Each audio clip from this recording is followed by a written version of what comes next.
Y el tema es, como lo anuncié en el flyer, que la iglesia que está en formación a instancias de Tucho Fernández y de el Papa Francisco es una iglesia que no es la de Cristo. Cierren todos sus micrófonos bien, por favor.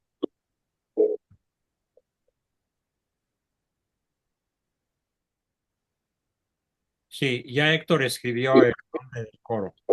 Nabucco, coro de los esclavos judíos. Y también lo encontré. Muy bien. Entonces, la iglesia que está en formación ha pasado más de un año, entro a la explicación, ha pasado más de un año desde que el Vaticano publicara, allá por diciembre de 1920, del 2023, la polémica y controvertida declaración Fiducia Supplicans, en la que por primera vez Roma abrió la mano para permitir la bendición de parejas homosexuales y de parejas en situación irregular. ¿Qué quiere decir parejas en situación irregular? Divorciados, casados por la iglesia, que no han estado sujetos a un proceso de declaración de nulidad del vínculo anterior. Ambas cosas son brutalmente escandalosas. Permitir la bendición de parejas homosexuales y bendecir la situación de parejas irregulares, vueltas a casar de manera no canónica, no sacramental. En el punto 31 de la citada declaración firmada por el prefecto, fíjese qué puestazo, de la doctrina de la fe, prefecto de la doctrina de la fe, o sea, la máxima autoridad en Roma después del Papa en cuanto a la doctrina de la fe. El cardenal Víctor Manuel Fernández, apodado el Tucho argentino, de malas polendas, de malos antecedentes, famoso por su liberalidad, su relativismo, su inmoralidad y en cierta forma también por su perversidad, dice que lo siguiente, leo textualmente, en el horizonte aquí delineado se coloca la posibilidad de bendiciones de parejas en situaciones irregulares y de parejas del mismo sexo, cuya forma no debe encontrar ninguna fijación ritual por parte de las autoridades eclesiásticas, para no producir confusión con la bendición propia del sacramento del matrimonio. Cierro comillas.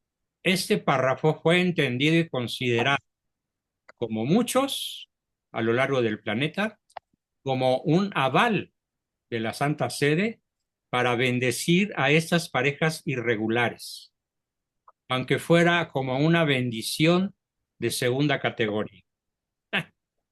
El mensaje caló hondamente, no solo a nivel eclesial, sino en todas las capas sociales, medios de comunicación, personajes políticos, gente alejada de la vida de la iglesia, pueblo fiel. Todos entendieron sin excepción que el Papa había permitido bendecir a parejas homosexuales. Una reivindicación que algunos, pocos pero ruidosos, llevaban tiempo reclamando a la Iglesia Católica.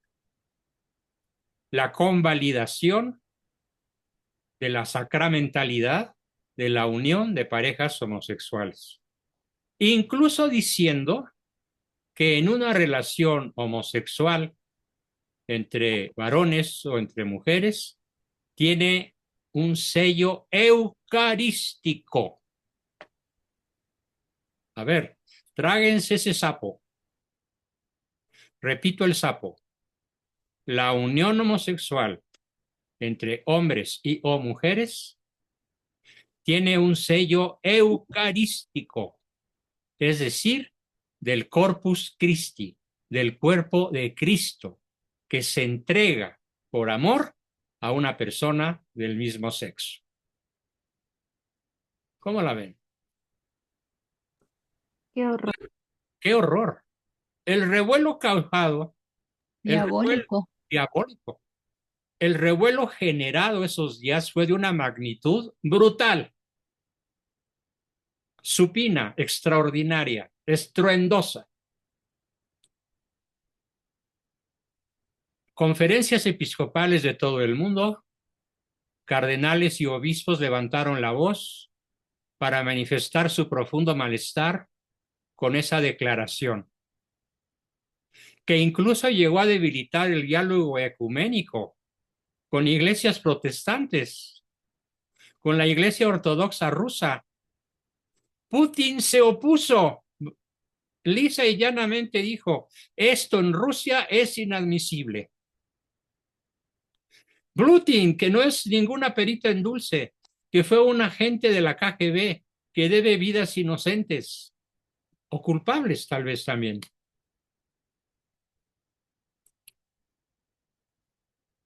También quedó debilitado el diálogo con las iglesias ortodoxas y con las iglesias protestantes, ya concedamos de llamarlas iglesias, la anglicana, la bautista, la evangélica, la cristiana, etcétera, protestaron ante esta posición de Roma. Desde entonces, la Santa Sede se esforzó en maquillar lo que había escrito en esa declaración. El cardenal Víctor Manuel Fernández y el Papa Francisco trataron de aclarar en los días posteriores que no se bendecía a la pareja ni a la unión, sino a la persona, tratando de desdecir lo que dice la declaración, o sea, contradiciendo la declaración y focalizando el debate en una mera cuestión lingüística, por el término empleado en la declaración anterior.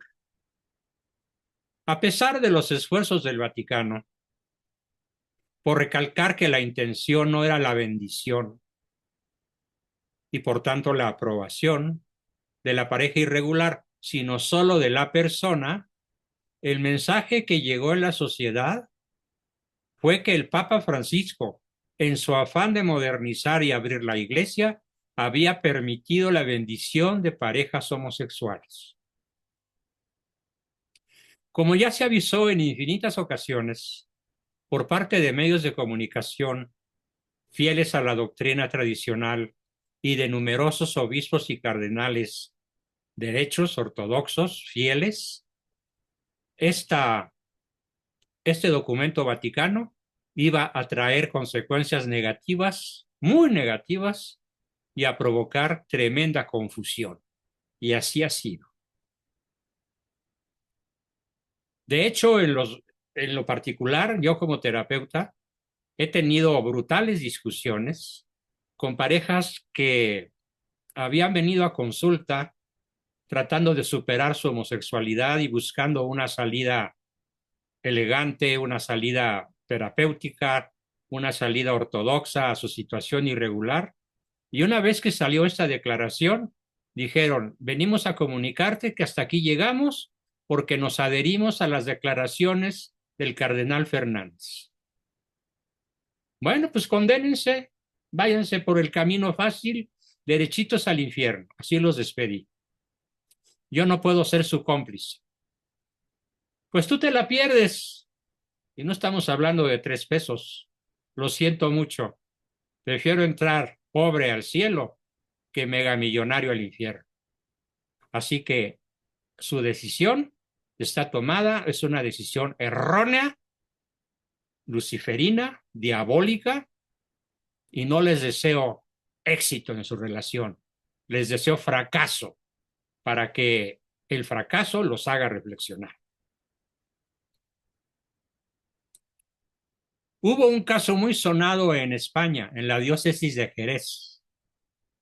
Más de un año después de Fiducia Supplicans, estamos viendo cómo algunos políticos utilizan esa declaración de Roma para la doctrina de la fe para atacar a los obispos que desean permanecer fieles a la doctrina católica. También en México ocurre eso, y que en muchos casos se han visto desamparados por la Santa Sede y que tienen ahora que aguantar que vengan los políticos en turno a señalarles con el dedo, porque no son tan abiertos y tan modernos como el Papa Francisco. Seguramente el Papa Francisco y el Cardenal Fernández tienen el cerebro tan abierto, que se les desparrama y se les cae al suelo. Y dejaron de pensar. Cuando menos dejaron de pensar como verdaderos católicos. Hace unas semanas, la diócesis de Jerez había decidido ser coherente con la moral católica y aplicar el derecho canónico.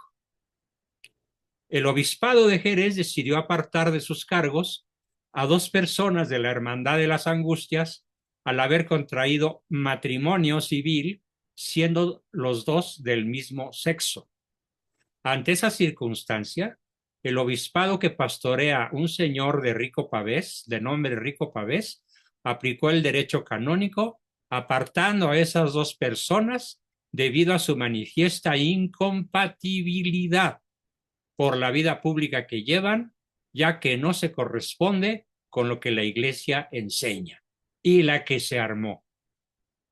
Intervino el gobierno de Pedro Sánchez, intervinieron obispos heterodoxos, y esa circunstancia ha sido aprovechada en primer lugar en todo el mundo católico por los damnificados. 2 hombres de iglesia a los que parece ser que llevar 50 años en una hermandad no les ha servido de nada para conocer un poco más a fondo lo que la iglesia enseña. A su vez, este acontecimiento también ha sido utilizado como arma arrojadiza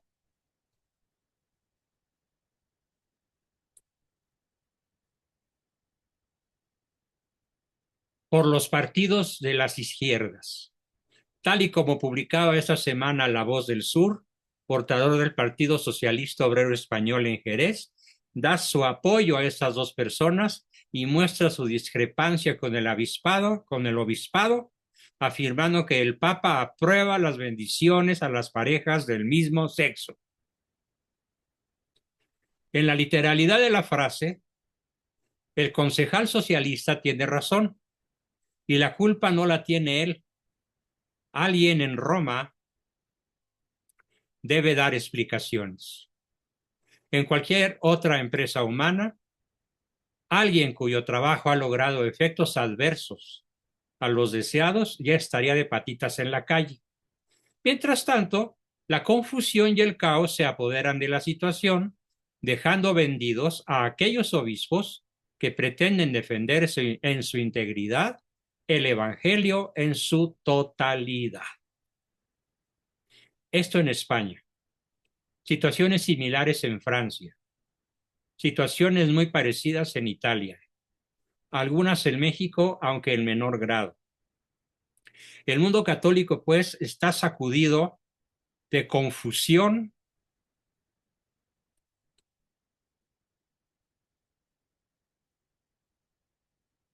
por la falta de formación intelectual, por la falta de coherencia moral, ética en los futuros sacerdotes.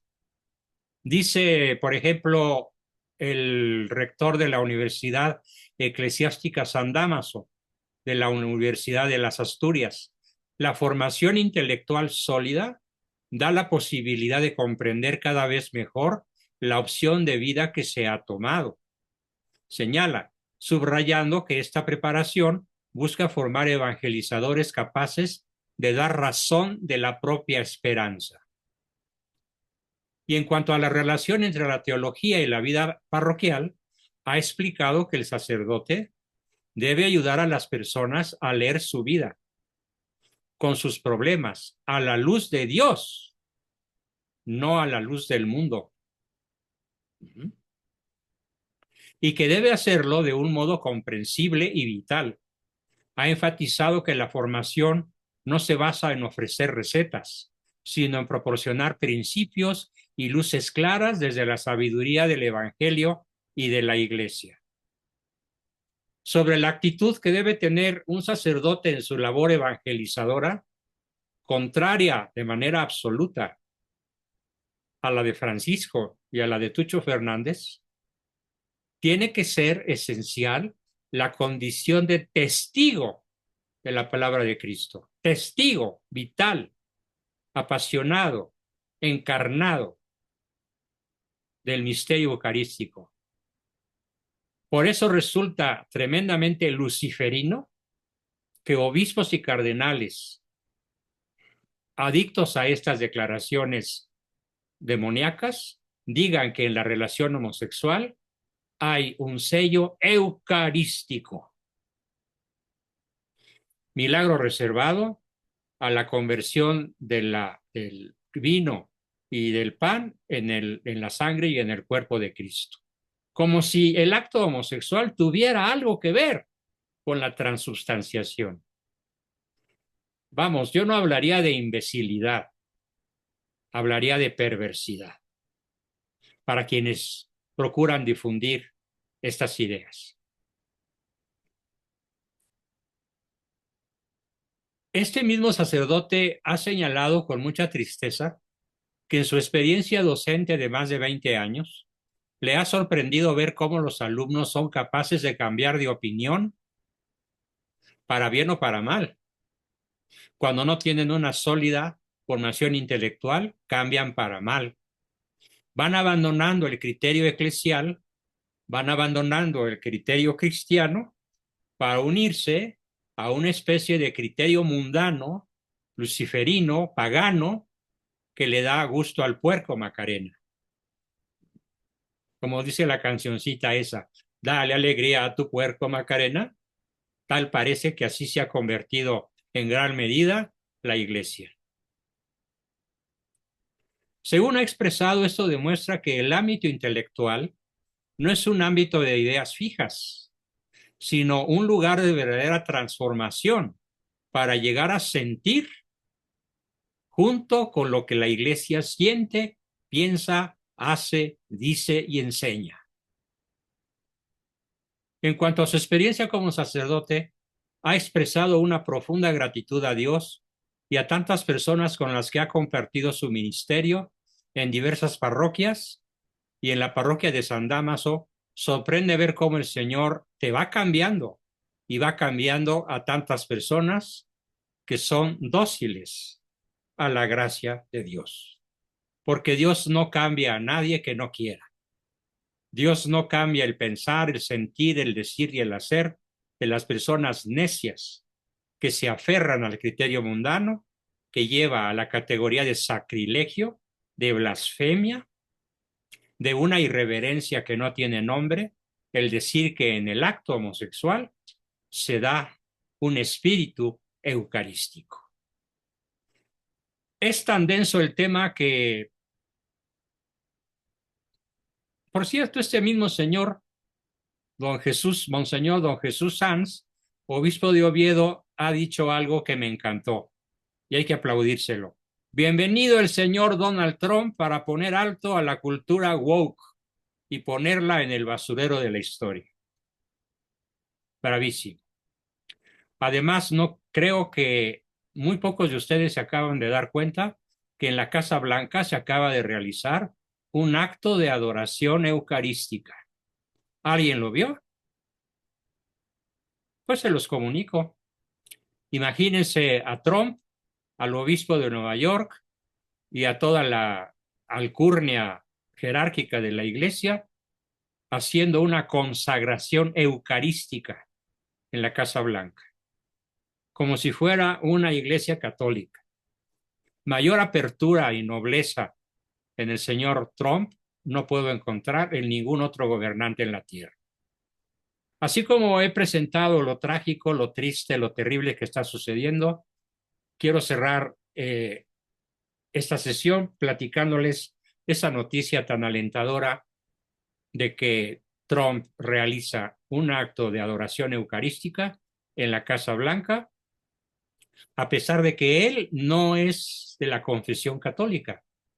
Sin embargo, está tan abierto a aprender y a seguir haciendo las cosas bien que ha invitado ha aceptado. No sé si fue invitación de él o petición del obispo de Nueva York, del arzobispo de Nueva York, para que se realizara un acto tan extraordinario en toda la historia de la Unión Americana.